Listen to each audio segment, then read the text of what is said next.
the fuck's the matter with you? When I tell you to do something, you are supposed to take the fucking money.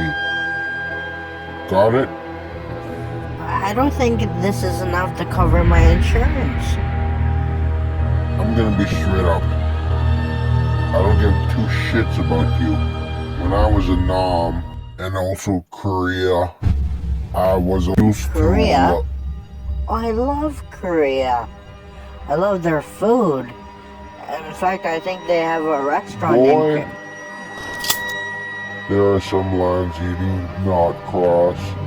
When I'm telling my war stories, you do not interrupt.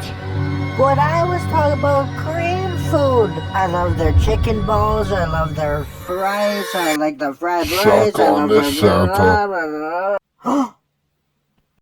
You fucking shut